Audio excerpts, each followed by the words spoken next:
रह गए हैं, फिर वो साथ साथ हमें ज्वाइन बाद में कर लेंगे। हम अपना प्लान स्टार्ट करते हैं। तब तक मुझे ये बताएं कि मैं स्क्रीन शेयर कर दूं। स्क्रीन में वॉइस सब ओके है या किसी को कोई प्रॉब्लम हो रही है?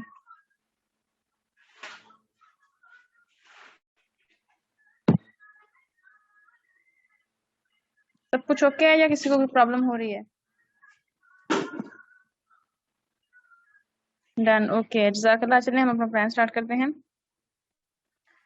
देखिए, सबसे पहले हमने किसी सिस्टम की गारंटी लेनी होती है कि वो कब तक चलेगा। अगर जो है सिस्टम जस्ट प्रोजेक्ट हो 4 माह का, 5 माह का, या कुछ जो कंपनीज आती हैं उनके कुछ टारगेट्स होते हैं, हमने मतलब इतना पैसा लोगों से निकलवाना है, फिर वो भाग जाती हैं। लोगों की लाखों की इन्वेस्टमेंट होती है, करोड़ों की इन्वेस्टमेंट होती है, वो जो है इसी तरह जाया हो जाती है।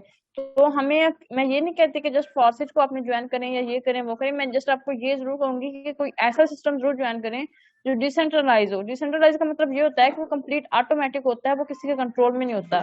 ठीक है, हम किसी भी अगर सिस्टम को जानना चाहें, तो अगर हम लोगों से सही मतलब इंफॉर्मेशन नहीं ले पा रहे, तो हमारे पास गूगल है, इंटरनेट है, इंटरनेट की दुनिया है सारी।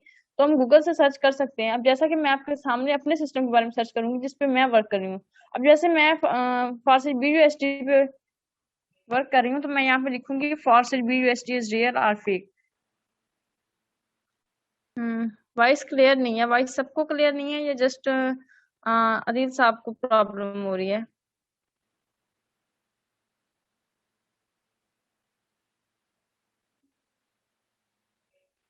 वॉइस का प्रॉब्लम सबके लिए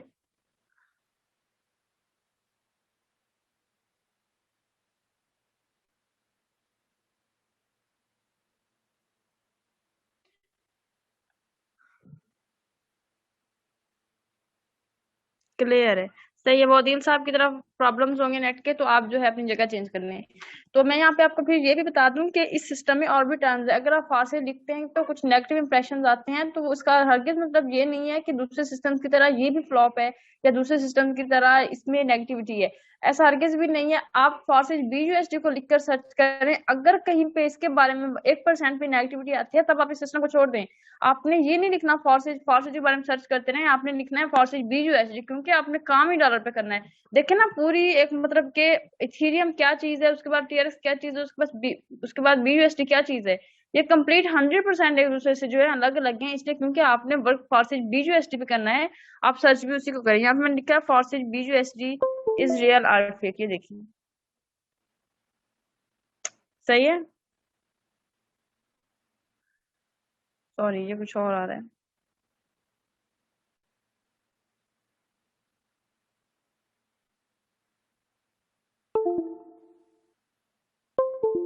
ये नीचे आ रहा है, yes you can absolutely if you find it promising and reliable then nothing should stop you from registration like side earlier. तो यहाँ पे इन्होंने अक्सर दिया होता है।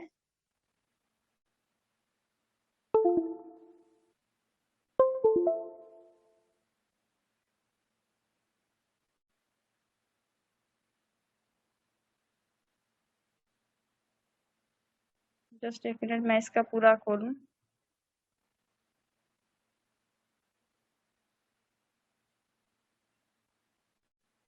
जी, ये Foresight BUSD is based on a decentralized and blockchain platform, which means this system works automatically and no one can change or close it. कह रहे हैं कि जो Foresight BUSD है ये एक डिसेंट्रलाइज्ड और ब्लॉकचेन प्लेटफॉर्म पे वर्क कर रहा है।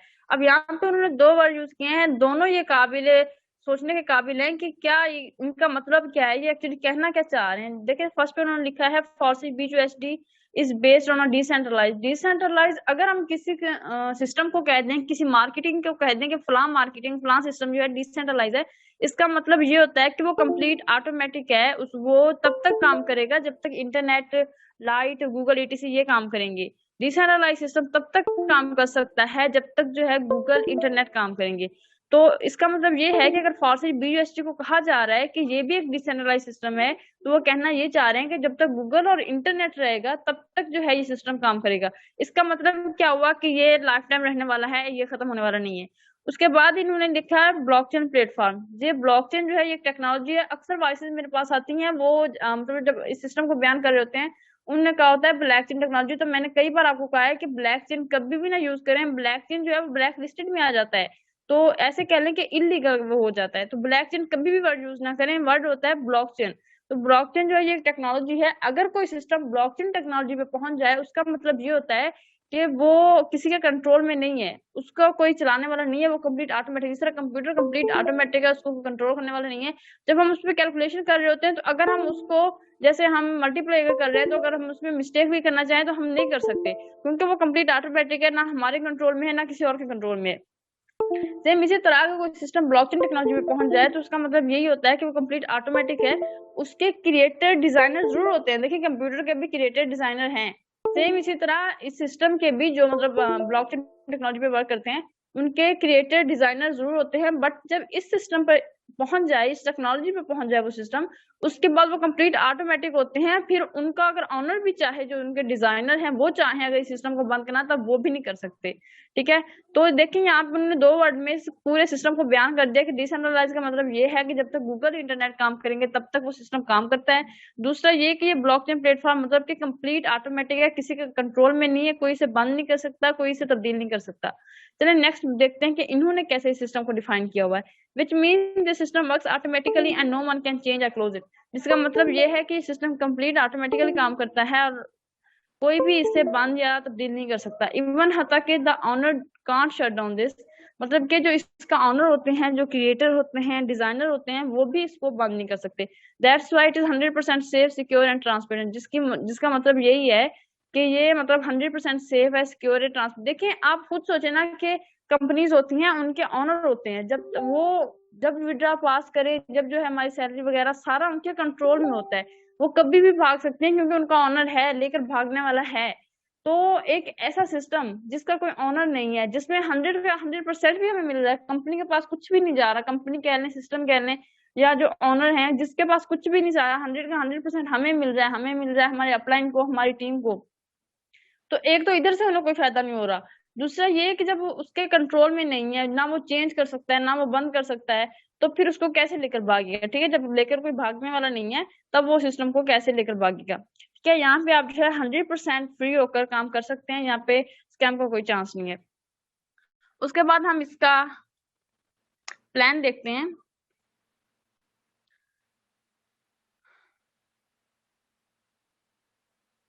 इसकी थोड़ी सी हिस्ट्री चेक करते हैं। देखें ये सिस्टम जो है रशिया के रहने वाले हैं एक मिस्टर लाडो।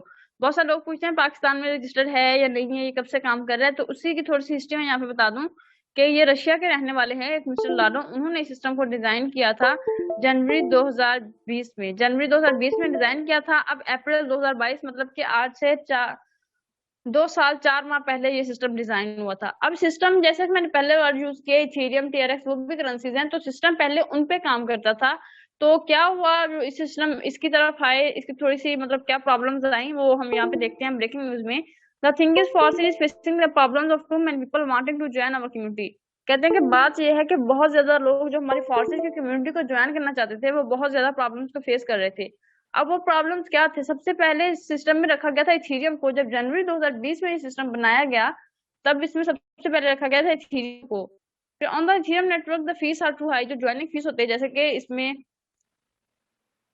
ज्वाइनिंग फीस है फॉर BUSD में 2600 अबाउट, जो कि अबाउट $13 to $14 लगते हैं। तो वो जो है बहुत ज्यादा हाई हो गई थी। पहले उसकी जो ज्वाइनिंग फी थी वो सही थी, लेकिन जब सिस्टम में रख दिया गया फिर उसकी सप्लाई वगैरह ज्यादा हुई तो इसी तरह से रेट भी बढ़ गया। On the TRX network it's hard to make a transaction because of bugs in that blockchain as well as the transaction fees have also gone up। उसमें भी यही प्रॉब्लम थी कि जो उसकी ट्रांजैक्शन फी थी वो भी बहुत ज्यादा हो गई थी। TRX में ज्यादा इतना नहीं थी कि जिस तरह इथेरियम में लाखों में चली गई, TRX में ज्यादा नहीं थी। TRX में इस तरह था कि स्टेबिलिटी नहीं थी, कभी 3000 में ज्वाइनिंग, कभी 5000 में ज्वाइनिंग। तो जिस सिस्टम में स्टेबिलिटी नहीं हो वो ज्यादा वक्त जो है काम नहीं कर पाता। तो यही वजह थी कि this is why Foxy is launching a contract on Binance Smart Chain with BUSD in the core of marketing। ये वजह थी कि मिस्टर लाडो ने जो है उन्होंने सोचा क्यों ना मैं एक तो स्टेबल कॉइन रखूं, दूसरा जो है ये इंटरनेशनल इसको इंट्रोड्यूस करवाऊं। अभी वर्क कर रहे हैं, इथेरियम पे कर रहे हैं, टीएक्स पे कर रहे हैं, लेकिन उसमें अभी स्टेबिलिटी नहीं है। और जिस तरह फॉर्सी BUSD में जो है ना 100 का 100% मिल रहा है, उसमें इस तरह नहीं है, उसमें बहुत कम प्रॉफिट है। तो ये था कि जिसकी वजह से उन्होंने इसमें BUSD को रख दिया। बी होता है बाइनांस USD डॉलर, मतलब कि उन्होंने एक डॉलर मखसूस कर दिया कि फलां जो इदारा है, जैसे बाइनांस एक इदारा है तो उस इदारे का डॉलर ही हम इस्तेमाल करेंगे। इसकी भी हिस्ट्री है पीछे कि उन्होंने बाइनांस वालों से मुआहदा किया था कि अगर मैं आपका जो डॉलर है अपने सिस्टम में रख देता हूँ तो इसके बदले में मतलब मुझे क्या मिलेगा। उन्होंने लाइफ टाइम कमीशन दिया है मिस्टर लाडो को, अब भी दे रहे हैं। उस अब यहाँ पे बहुत सारे लोग ये भी सोचते हैं कि 100 का 100% हमें क्यों मिल रहा है। तो देखिए मिस्टर लाडो को इससे डबल फायदा हो रहा है। उन्होंने एक तो सिस्टम बनाया, उसमें सबसे फर्स्ट आईडी जो है उनकी है, उनके देखें आप कितनी अर्निंग है। उसके बाद जो उन्होंने जब डॉलर रखा इस सिस्टम में, तो जब उन्होंने बाइनांस का डॉलर रखा, बाइनांस वाले उन्हें लाइफ टाइम कमीशन दे रहे हैं। अब बात आती है कि मिस्टर लाडो को इतना पैसा मिल रहा है बाइनांस की तरफ से भी, इधर से भी उनकी इतनी अर्निंग हो रही है, क्योंकि फर्स्ट आईडी उन्होंने बनाई थी, तो उनकी बहुत ज्यादा टीम है, वर्क कर रही है। तो बाइनांस वाले जो इतना पैसा दे रहे हैं, बाइनांस वालों को क्या मिल रहा है। अब मिस्टर लाडो ने जब यहाँ पे मखसूस कर दिया कि फलां इदारे का बाइनांस का ही हमने डॉलर यूज करना है, तो हमें हर हाल में बाइनांस वालों से ही लेना है। हम BUSD रखेंगे, ये नहीं है कि USDT रखने या कोई और डॉलर रखने तो हमारी रजिस्ट्रेशन हो जाएगी। हम BUSD रखेंगे तब भी हमारी रजिस्ट्रेशन होगी, और ये हमें बाइनांस वालों से ही बाय करना है। देखिए हमें बाइनांस वालों से ही बाय करना है, बाइनांस वालों को ही सेल करना है। तो बाइनांस वालों को कितना फायदा है कि उनका डॉलर जो है खरीदो फरोख्त की जा रही है।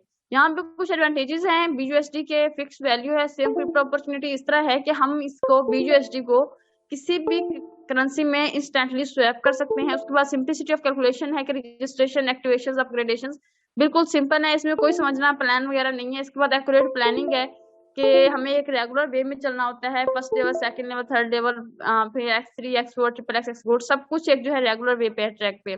कंज्यूमर प्रोटेक्शन इस तरह है कि जो मिनिमोनिक चीज आपकी होती है वो किसी को ना दिया करें, वो ऐसे समझ लें कि आपका पासवर्ड होता है।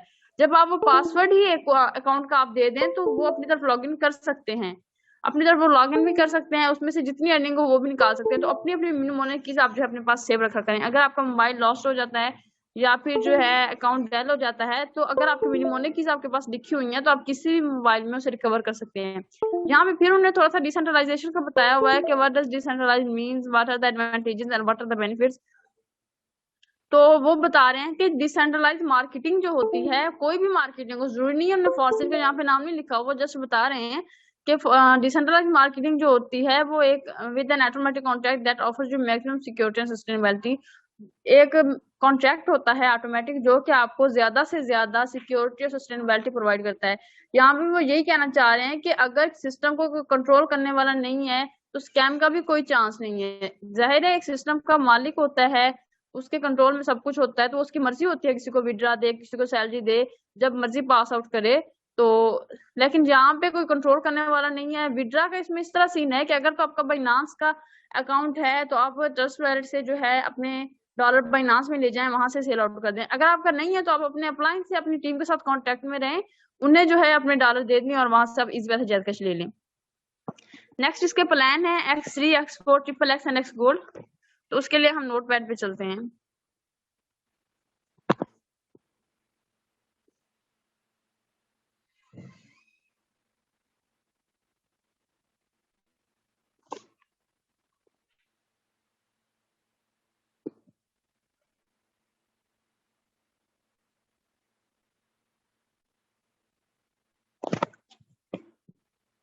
सही है। देखिए हम यहाँ पे है, हम फॉर BUSD की टर्म्स की बात करते हैं तो सबसे पहले आता है,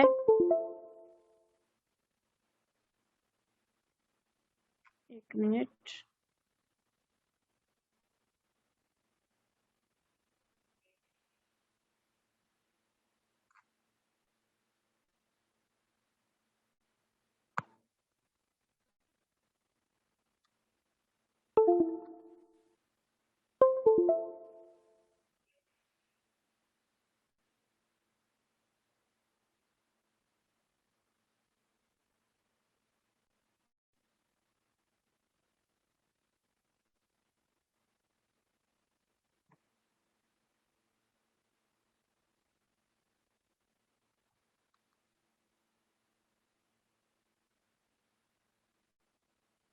नोट पैड तो काम नहीं कर रहा आज। चलिए मैं आपको यहीं पे PDF पे समझा देती हूँ।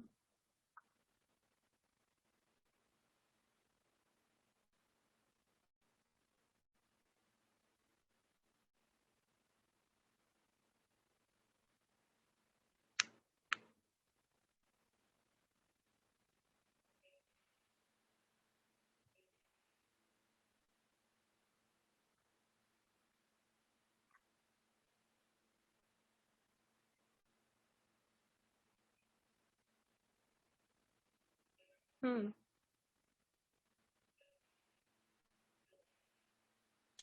चलिए, सबसे पहले आता है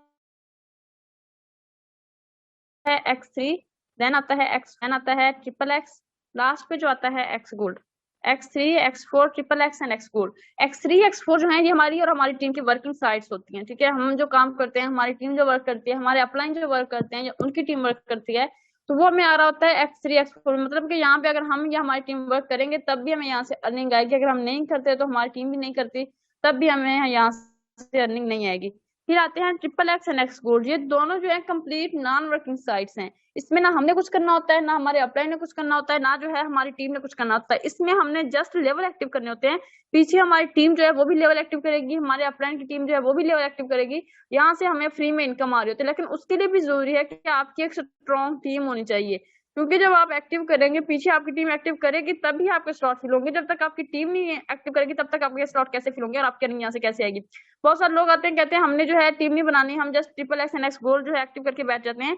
तो ऐसा नहीं होता है। ट्रिपल एक्स एक्स गोल्ड से भी अच्छी खासी इनकम तब आती है जब जो है आपकी पीछे टीम हो, एक स्ट्रॉन्ग टीम हो।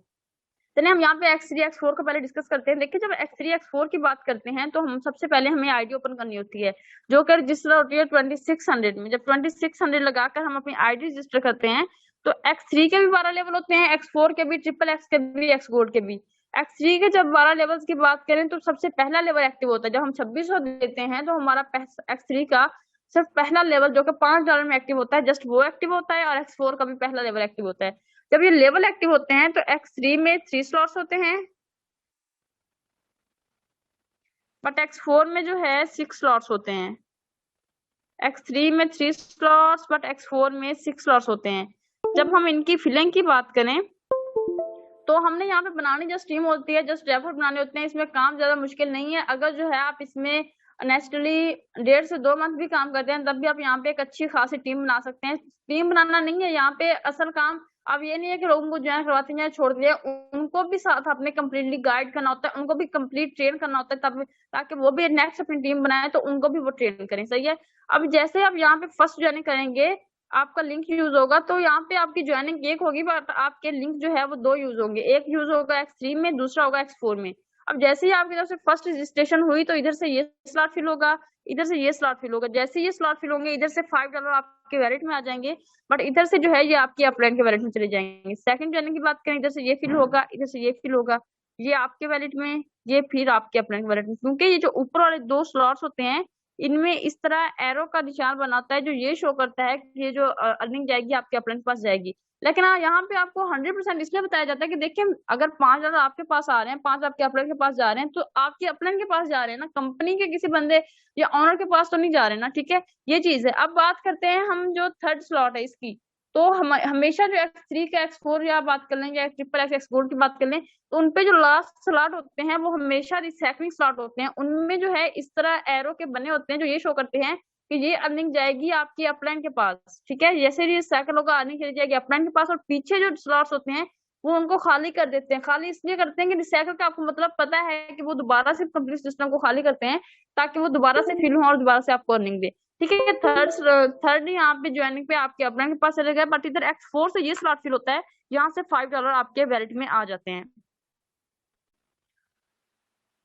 अब बात करते हैं फोर्थ ज्वाइनिंग की। जैसे कि ये कंप्लीट खाली हो चुका है, अब जो है इधर से ये स्लॉट फिल होना है। X4 का फिर पहला स्लॉट, X3 का जब फोर्थ ज्वाइनिंग पे फिर पहला स्लॉट फिल होगा, यहाँ से फिर $5 आपके पास, और X4 से भी ये नीचे वाला सेकंड स्लॉट फिल होगा, यहाँ से फिर $5 आपके पास आ जाएंगे।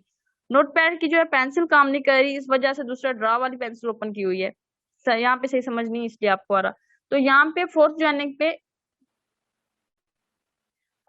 पे आपको X3 से भी आ गए और जो है X4 से भी आ गए।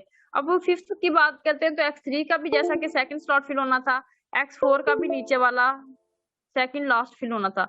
फोर्थ ज्वाइनिंग पे ये फिल हुआ और ये फिल हुआ, तो इधर से भी $5, इधर से भी $5, $10 आपके वैलेट में आ गए। अगर फिफ्थ ज्वाइनिंग की बात करें तो इधर से ये फिल होगा, इधर से ये फिल होगा, तो ये कंप्लीट 10 के $10 आपके वैलेट में आ जाएंगे। यहाँ पे देखिए 100 का 100% आपको मिल जाए, ना तो आपके अपलाइन के पास कुछ जा रहा है, ना जो है आपकी टीम में कुछ जा रहा है। तो कई बार ऐसा होता है कि $5 आपके पास आ रहे होते हैं और $5 आपके अपलाइन के पास, लेकिन कई बार ऐसा होता है कि कंप्लीट 10 के $10 आपको मिल रहे होते हैं। अब बात करते हैं हम यहाँ पे लेवल, जो कि सबसे ज्यादा अर्निंग हमें आनी है हमारे लेवल एक्टिवेशन से आनी है। तो उसकी मैं आपको यहाँ पे बात बताती रहूँ कि लेवल एक्टिवेशन इस तरह है कि आपने एक बार वो लेवल एक्टिव करना होता है, वो लेवल लाइफ टाइम के लिए ओपन हो जाता है। ठीक है, यहाँ पे अगर हम बात करें ना कि 20 वाला लेवल, $20 वाला लेवल जो कि थर्ड लेवल है X3 X4 में, तो आप एक बार $20 लगाकर लेवल एक्टिव कर देते हैं, तो आपकी टीम चाहे कम से कम 20 लोगों की भी है, तब भी आप सोचें एक बंदा ज्वाइन सॉरी इसको अपग्रेड करेगा, $20 आपके पास, आपने अपग्रेड किया, $20 आपके अपलाइन के पास चले गए, आपकी टीम एक्टिव करेगी, वो $20 आपके पास। अगर 20 लोग भी हैं यहाँ पे आपके पास, तब भी आप यहाँ से $300 इजीली अर्न कर सकते हैं।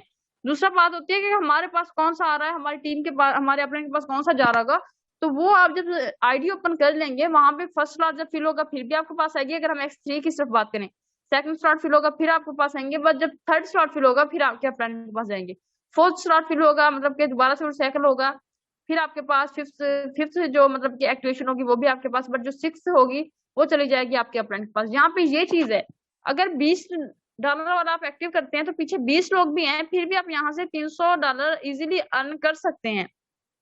ये मैंने बहुत छोटे लेवल की बात की है। अगर जो है हम यहाँ पे 80 वाले की बात कर लें, 80 वाला अगर आप एक बार ओपन करते हैं, पीछे जो है आपकी चले वहां पे 20 लोगों की टीम थी, यहाँ पे हम 15 से 16 लोग भी रख लें, तब भी हम यहाँ से 800 से $1000 इजीली अर्न कर सकते हैं। मैं ये नहीं कह रही कि आप ये एक मंथ में ही अर्न कर लेंगे, नहीं, इसके लिए थोड़ा वक्त लगता है। लेवल अचीवमेंट जिस तरह बढ़ती है सेम उस तरह हमारी अर्निंग भी बढ़ती है, थोड़ा टाइम लगता है। आपको ऐसा करना है कि फर्स्ट मंथ में आप ज्यादा अपनी अर्निंग ना निकालें, चाहे निकालें जितनी आपको जरूरत है, लेकिन ज्यादा अपना फोकस रखें वो अपने लेवल एक्टिवेशन पे रखें। सही है, तो लेवल एक्टिवेशन इस तरह है, X4 में भी इस तरह है, जिस तरह मतलब के स्लॉट्स ओपन होते हैं, अगर आपका पहला बंदा जो है लेवल एक्टिव करेगा तो वो ऊपर वाला स्लॉट फिल होगा, वो चली जाएगी आपके अपने के पास।